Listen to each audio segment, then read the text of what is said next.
தினமொரு வசனம். யாத்ராகமம் 33வது அதிகாரம் வசனம் 14. அதற்கு அவர், என் சமூகம் உனக்கு முன்பாக செல்லும், நான் உனக்கு இளைப்பாறுதல் தருவேன் என்றார்.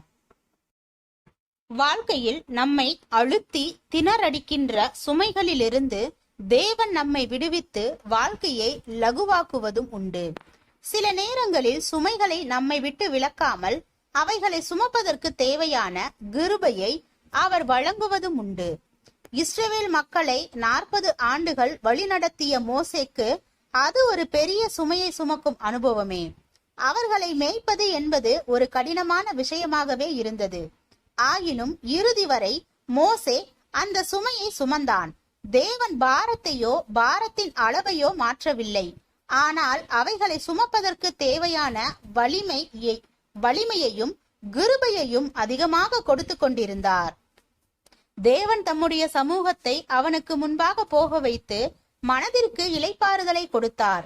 அந்த தெய்வீக இளைப்பாறுதலை அனுபவித்த மோசேயால் தொடர்ந்து அந்த சுமையை எளிதாக சுமக்க முடிந்தது.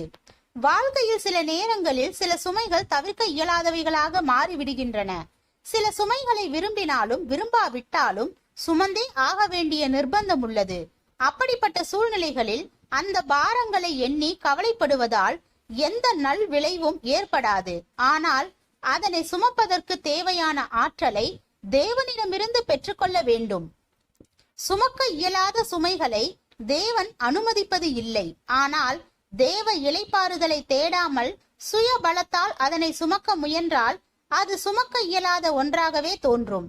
தேவனே இந்த சுமையை நான் சுமந்தே ஆக வேண்டும் என்பது உம்முடைய சித்தமாயிருந்தால் அதற்கு தேவையான கிருபையையும் ஆற்றலையும் தாரும் என்று ஜெபிக்கும் போது கர்த்தர் அவ்விதமே தருவார். கணவன் மனைவிக்கு சுமையாக கூடும், மனைவி கணவனுக்கு சுமையாக கூடும், பிள்ளைகள் பெற்றோருக்கு சுமையாக கூடும், வியாதி சரீரத்தில் சுமையாக கூடும், பொருளாதார குறைவுகளும் சுமையாக கூடும். ஆயினும் இவைகளையும் எளிதாக சுமக்க தேவன் கிருபை தருவார். ஜெபம். தேவனுக்கு ஸ்தோத்திரம். தேவனே, நாங்கள் எங்களுடைய வாழ்க்கையில் தேவ ஐக்கியத்தில் நிலைத்து இருப்பவராகவும் விசுவாசத்தில் உண்மையுள்ளவராகவும் வாழ கிருபை பாராட்டும். ஆமென்.